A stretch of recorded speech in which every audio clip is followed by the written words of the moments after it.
رات کا اندھیرا تھا، کوئی خاتون تھی، بچے کی ولادت کے وقت لوگ اس کے گھر میں لے جاتے تھے، سمجھ لیں جس طرح آج کلینک ہوتے ہیں ڈاکٹروں کے، اس خاتون کے گھر میں دو اکٹھے بچے پیدا ہوئے۔ اب ایک کے ہاں بیٹی ہے، دوسرے کے ہاں بیٹا ہے، تو حضرت علی المرتضیٰ شیر خدا کی بارگاہ میں فیصلہ آیا، حضور دونوں کہہ رہی ہیں بیٹا ہمارا ہے، فیصلہ کریں۔ ہر قاضی پریشان ہے، گواہ ہے کوئی نہیں، رات کا وقت ہے، ایسے فیصلہ کریں؟ تو حضرت علی کہنے لگے مشکل بات ہی کوئی نہیں، جب عورت کے ہاں ولادت ہوتی ہے تو اللہ تعالیٰ اس کے سینے میں دودھ بھی عطا کرتا ہے، فرمایا تھوڑا تھوڑا دودھ دونوں کا نکال کے تول لو، جس کا دودھ وزنی ہوگا بیٹا اس کا ہے۔ حضور یہ آپ نے کہاں سے فیصلہ کیا؟ فرمانے لگے قرآن پاک سے۔ کہا وہ کس طرح؟ فرمانے لگے اللہ نے قرآن میں بیٹے کا حصہ ہی ڈبل رکھا ہے، فرمایا لہذا جب بیٹا پیدا ہوتا ہے تو عورت کے دودھ میں طاقت بھی ڈبل ہوتی ہے، لہذا جا کے تول لو۔ لوگوں نے واقعی تولا اور آگے کہنے لگے وہ تو ہے نا کہ 25% زیادہ ہو، حضور ایسا نہیں ہوا، ڈبل ہی زیادہ ہے، آدھا وزن زیادہ ہے، یہ دیکھا ہے ہم نے۔ ایک موقع پر نبی پاک صلی اللہ تعالی علیہ وسلم نے ارادہ فرمایا کہ حضرت علی کو اپنا نائب بنا کے مدینہ منورہ میں چھوڑ کے جایا جائے۔ محبوب کریم علیہ السلام جب بھی تشریف لے جاتے تھے تو کسی ایک کو نائب بنا کر مدینہ منورہ میں چھوڑ جاتے۔ حضرت عبداللہ ابن مختوم رضی اللہ تعالیٰ عنہ کو بھی ایک دفعہ حضور چھوڑ کے گئے، تو ایک جنگ کے موقع پر محبوب نے حضرت علی شیر خدا سے کہا کہ آپ کو میں اپنا نائب بنا کے یہاں چھوڑ کے جاتا ہوں۔ یہاں لوگ جان چھڑاتے ہیں، کام کا جب وقت آتا ہے، میدان میں نکلنے کا وقت آتا ہے تو جان چھڑاتے ہیں، اور وہ کہتے ہیں کہ باقی سارے کام لے لو، جب وقت مشکل آئے تو پھر ہمیں کام نہ بتاؤ۔ اب مشکل وقت ہے، جہاد میں جانا ہے۔ حضرت مولا علی شیر خدا کرم اللہ تعالی وجہہ الکریم کو حضور نے فرمایا کہ اس دفعہ میرا ارادہ بنا ہے کہ تمہیں چھوڑ کے جاؤں۔ تو حضرت علی کو چھوڑ کے جایا جا رہا ہے، ان کو مدینے میں رہنا ہے، میدان میں نہیں جانا۔ عام آدمی کتنا پسند کرتا ہے کہ میں آرام سے رہوں گا، لیکن حضرت علی کو اتنا شوق تھا میدان جہاد کا، اتنی تڑپ تھی ان کے دل کے اندر کہ عرض کرنے لگے یا رسول اللہ صلی اللہ تعالی علیہ وسلم، رو پڑے، کہنے لگے حضور ساری دنیا میدان میں جہاد کرے گی اور میں یہاں عورتوں اور بچوں کے پاس رہوں گا، میں یہاں عورتوں اور بچوں کے بیچ وقت گزاروں، حضور مجھے لے کے جائیں۔ تو وہاں بھی حضور نے محبت کی بات سمجھائی، فرمایا علی جب حضرت موسیٰ کوہ طور پہ گئے تھے تو اپنے بھائی جناب ہارون کو چھوڑ گئے تھے، تو تم بھی تو میرے لیے اسی طرح ہو نا جس طرح موسیٰ کے لیے ہارون تھے، لیکن فرمایا یہ یاد رکھنا میرے بعد نبی کوئی نہیں، حضرت موسیٰ بھی نبی ہیں اور جناب ہارون بھی نبی ہیں علیہم السلام، لیکن وہ انہیں چھوڑ کے گئے تھے، میں تمہیں چھوڑ کے جا رہا ہوں۔ کہ ایک بات اپنے ذہن کے اندر بٹھانا کہ میرے بعد کوئی نبی نہیں آئے گا۔ تو ایک شخص تھا عمر بن عبد ود، 90 سال کا بوڑھا، لیکن جب تلوار لے کے میدان میں آتا تھا تو 1000 آدمی کے مقابلے میں لڑتا تھا، اور لوگ جگہ جگہ یہ کہتے تھے تو اس طرح ہے جس طرح عمر بن عبد ود لوگوں کو ڈراتا ہے، تو اس طرح ہو گیا۔ یہ اس کے ارد گرد کے لوگ اس کی مثالیں دیتے تھے۔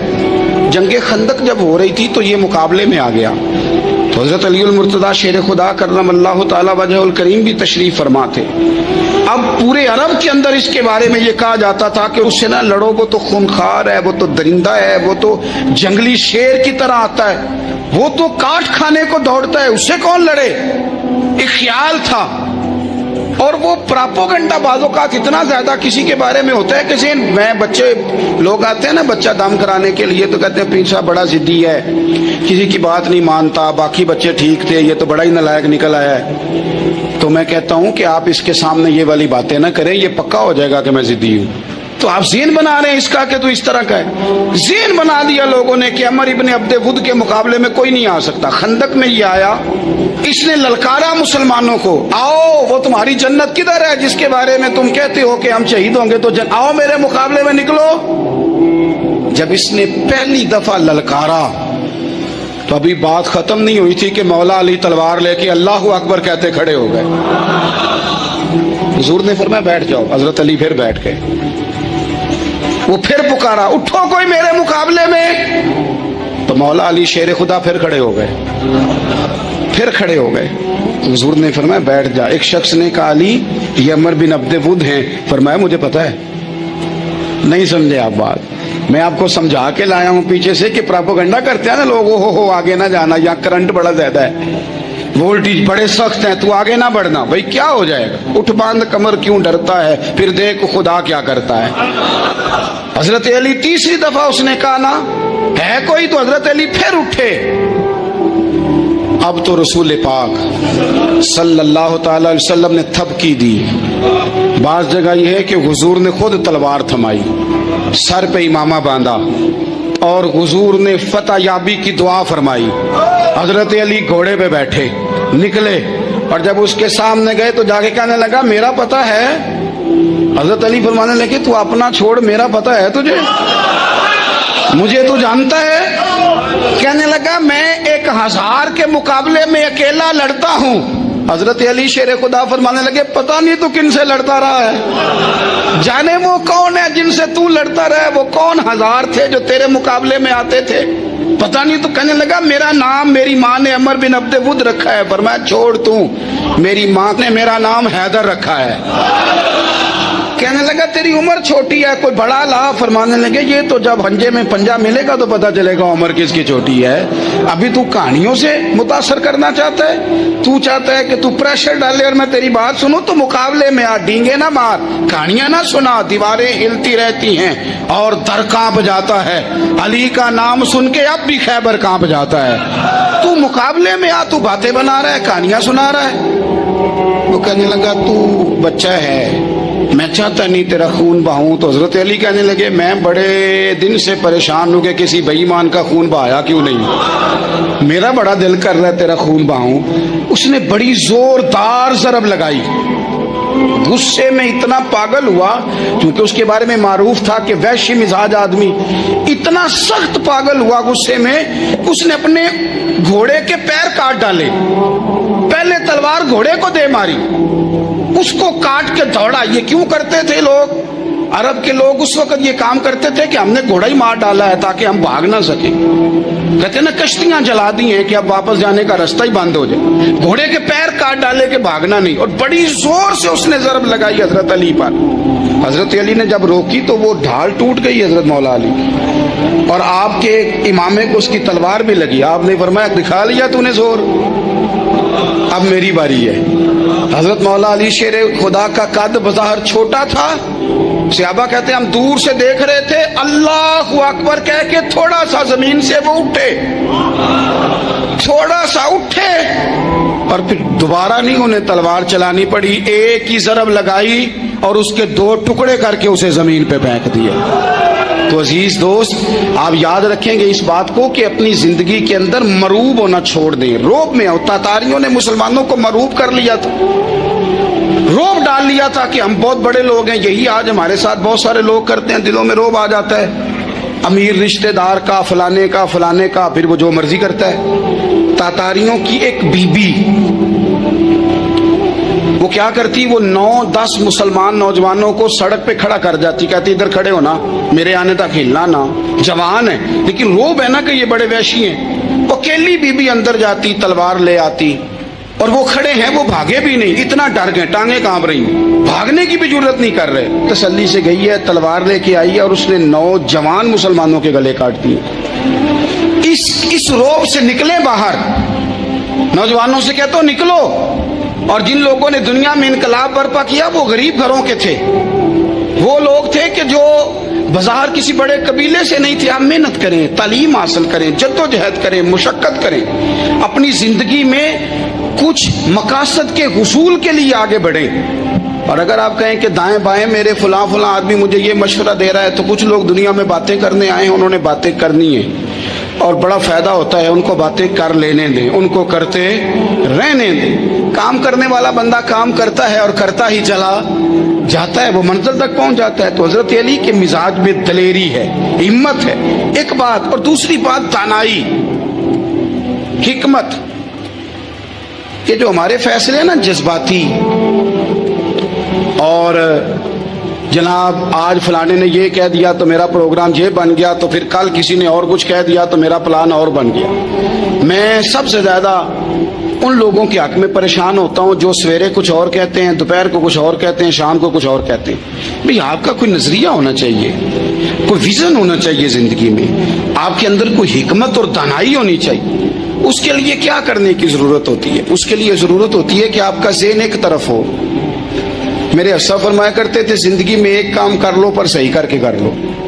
ہم نے تو سارے کام کرنے ہیں, آج کل ہر بندہ صحافی ہے، ہر بندہ تجزیہ نگار ہے، ہر بندہ سیاستدان ہے، ہر بندہ ہی مفتی ہے، ہر بندہ ہی جناب واعظ ہے، ہر بندے کے پاس ہی کچھ مسئلے۔ اس کا نقصان یہ ہے کہ کسی کے پاس بھی کچھ نہیں۔ وہ کسی درویش نے کہا تھا کہ جب سب لیڈر ہوں تو سمجھو کوئی لیڈر نہیں، کیونکہ سارے جو لیڈر ہو گئے۔ میرے عزیز، ایک طرف ذہن کو رکھیں اور اپنے اس کام میں کمال پیدا کریں۔ حضرت مولا علی شیر خدا کو اللہ نے حکمت دی تھی۔ نبی پاک صلی اللہ تعالی وسلم کے صحابی حضرت عبداللہ ابن مسعود رضی اللہ تعالیٰ عنہ فرماتے ہیں، امام ابو نعیم نے لکھا ہے کہ حضرت عبداللہ ابن مسعود فرماتے ہیں نبی پاک صلی اللہ علیہ وسلم نے فرمایا اگر حکمت کے 10 حصے کیے جائیں نا، دانائی کے 10 حصے کیے جائیں تو اس میں سے 9 حصے اللہ تعالیٰ نے حضرت علی کو عطا فرمائے اور ایک حصہ باقی لوگوں کو ملا ہے۔ دانا تھے، معاملہ فہم تھے۔ کچھ بندے بڑے منافق قسم کے تھے تو حضرت علی آسان ہو گئی تو وہ حضرت مولا علی شیر خدا کے پاس آگے، آسان ہو گئی، حضرت علی نے جماعت کرانی۔ ان کا خیال تھا کہ آج ہم نے جماعت لیٹ کرانی ہے کسی طریقے سے۔ ہم چونکہ زیادہ باتیں، میں دوستوں سے کہتا ہوں بہت زیادہ خبریں نہ دیکھا کرو، بہت زیادہ بھی چیزیں نہ سنا کرو۔ آپ تو میرے بھائی موبائل کے اندر چلے جائیں گے، پھر باہر کی دنیا تو اور ہے، تو تھوڑا باہر بھی نکلیں تصویروں سے، تھوڑا باہر بھی آئیں، دیگر معاملات بھی دیکھیں۔ ہمیں بڑے بڑے اچھے لوگ زندگی میں مل جائیں گے لیکن ہم ان کے قریب نہیں جاتے، ہم دیکھتے نہیں کہ اصل بات کیا ہے، سنی سنائی چیزوں پر زیادہ گمان کرتے ہیں۔ اب حضرت علی چونکہ بڑے دانا تھے، مسلح پہ بڑھ رہے ہیں، جماعت کھڑی کرنی، اللہ اکبر کہہ رہے ہیں، بندوں کا خیال تھا نماز لیٹ کرانی ہے۔ انہوں نے فٹافٹ حضرت علی سے کہا کہ حضور ذرا وہ جانور تو بتائیے گا کتنے ہیں جو انڈے دیتے ہیں، اور ذرا وہ بھی بتائیے گا جو بچے دیتے ہیں۔ یہ ذرا اب کتنے کو بندہ جانور گنے، آہستہ آہستہ بندہ شمار کرے، ہو بکری جو ہے وہ بچہ دیتی ہے، مرغی انڈا دیتی ہے، اور گائیں جو ہے وہ بچہ دیتی ہے، اور بطخ جو ہے وہ انڈا دیتی ہے۔ بندہ تو یہ گننے لگ جائے تو حضرت علی شیر خدا یہاں ہاتھ ہیں، فرمانے لگے گھر جا کے گن لینا، موٹی سی بات بتاتا ہوں، جن جانوروں کے کان باہر ہوتے ہیں وہ بچے دیتے ہیں، جن کے اندر ہوتے ہیں وہ انڈے دیتے ہیں۔ اللہ اکبر، نماز کی نیت باندھ لی، تم گننا گھر جا کے۔ موٹی سی بات بتا دیتا ہوں، وہ صاحب کہتے ہیں میں حضرت علی رضی اللہ تعالیٰ عنہ کو جانے آیا تھا، میں خود بڑا الجھ گیا، یہ کیا ماجرا ہے، کیا معمہ ہے کہ 2 فکروں میں انہوں نے بات کو سمیٹا اور کمال کر دی۔ کہنے لگے گھر جا کے گننا، یہاں ٹائم نہیں، نماز کا وقت ہے، بس جن کے کان اندر ہے نا وہ انڈے دیتے ہیں، اور جن کے باہر ہیں وہ جا کے حساب کرنا۔ آپ ڈھونڈ لیں، تلاش کر لیں، چلے جائیں ماہرین کے پاس، پر شیر خدا شیر ہی ہے۔ حضرت مولا علی کے جملوں میں کمال ہے، ان کی دانائی، ان کا تدبر، ان کی حکمت، ان کا فہم، ان کی فراست، ان کا کمال۔ ایک شخص بڑی دور سے آیا، اس نے کہا حضور مجھے نا لمبی باتیں یاد نہیں رہتی، 2 باتیں بس بتا دیں میں عمل کروں تو زندگی بن جائے، 2 باتیں۔ تو حضرت علی فرمانے لگے لمبی امیدیں نہ لگانا، لمبی امیدیں نہ لگانا، موت کا پتہ نہیں کب آ جائے۔ منصوبہ بندی ضرور کرنا آنے والی نسلوں کے لیے، اپنی ذات کے لیے لمبی امیدیں نہ باندھنا، یہ بھی کر لوں گا، یہ بھی کر لوں گا۔ ہم ریٹائر نہیں ہوتے زندگی بھر، پلان پہ پلان، پلان پہ پلان۔ تو اگر ہم پلان کر رہے ہوتے ہیں تو جو ہمارے نیچے ہوتے ہیں وہ ہمیں ریٹائر کرنے کا پلان کر رہے ہوتے ہیں۔ اولادیں تک والدین کو کمزور کرنے کے در پہ ہوتی ہیں کہ اب یہ ہٹے تو ہماری باری آئے۔ حضرت علی فرمانے لگے 2 کام، ایک تو لمبی امید نہ باندھنا، اور دوسرا فرمایا اپنے نفس کی خواہش کی پیروی سے بچنا۔ دنیا میں رسوا وہ لوگ ہو جاتے ہیں جو اپنے نفس کی خواہش کی پیروی کرتے ہیں، وہ بزدل ہو جاتے ہیں جو خواہشات نفسانی کے پیچھے بھاگتے ہیں، یہ کام نہ کرنا۔ امام راضی کہتے ہیں کہ سیدہ فاطمہ الزہرا رضی اللہ تعالی عنہ کے دونوں شہزادے حسنین کریمین بیمار ہو گئے تو سیدہ نے منت مانگی کہ بچوں کو شفا ہوگی تو 3 روزے رکھوں گی۔ شفا ہو گئی، روزے بھی رکھ لیے، اور جب مولا علی شیر خدا روزہ رکھنے کے لیے بیدار ہوئے، سیدہ فاطمہ الزہرا بیدار ہوئی تو امام حسن اور حسین بھی اٹھ گئے، 7-8 سال کی عمر، اماں جی ہم نے بھی رکھنا ہے۔ صبح کھجور اور دودھ سے روزہ رکھ لیا گیا۔ عین افطاری کے وقت مولا علی کہتے ہیں فاقے چل رہے تھے، کہیں سے میں جوں لایا تھوڑے سے، سیدہ فاطمہ الزہرا نے پیس کر روٹیاں پکائیں۔ وہ وقت جو بڑا مشکل ہوتا ہے افطار کا، کہتے ہیں اس وقت جب کھانے کے لیے بالکل ہاتھ آگے بڑھنے لگے اور امید تھی کہ ابھی سیدنا بلال اللہ اکبر کہیں گے تو روزہ کھلے گا، لیکن ابھی چند ہی منٹ رہتے تھے کہ دروازے پر ایک فقیر نے صدا دی. کہنے لگا سارے مدینے کے دروازے کھٹکھٹا آیا ہوں، قحط ہے، فاقہ ہے، اے رسول اللہ کے خاندان والو، میں یتیم ہوں، کسی نے بتایا ہے کہ اور کوئی دروازہ کھلے نہ کھلے سیدہ کا دروازہ تیرے لیے ضرور کھلے گا، کیا یتیم کو روٹی ملے گی؟ تو حضرت مولا علی نے بچوں کی طرف دیکھا ہی تھا کہ امام حسن ساری روٹیاں جا کے دروازے پہ دے آئے. کھجور اور پانی سے افطار ہو گیا. صبح پھر کھجور اور دودھ سے روزہ رکھا. امام راضی کہتے ہیں عین وہ وقت جب افطار کا ٹائم آیا تو پھر دروازے پہ کسی نے صدا دی، کہا رسول اللہ کے خاندان والوں میں مسکین ہوں، رات سے روٹی کھائی ہے، نہ صبح کھا سکا نہ دوپہر، کسی نے بتایا ہے کہ اس دروازے سے خالی کوئی نہیں جاتا. امام حسن نے پھر سارا لنگر اٹھایا اور پھر جا کے دے دیا. تیسرا دن پھر ہوا. مجھے یوں لگتا ہے جب افطار کا ٹائم آیا ہوگا نا تو یہ خود ہی سارے دروازے پہ دیکھتے ہوں گے، یہ کوئی آیا نہیں لینے والا ابھی تک. لگتا ہے کہ نظریں دروازے پہ تھیں. عین افطار کے وقت 3 روٹیاں جب جاؤں کی پک کے آئی تو ایک بھکاری نے صدا دی، کہنے لگا میں قیدی ہوں، آج ہی قید سے رہائی ملی ہے، پہلے دن کسی کے دروازے پہ صدا ملی ہے، دی ہے روٹی ملے گی.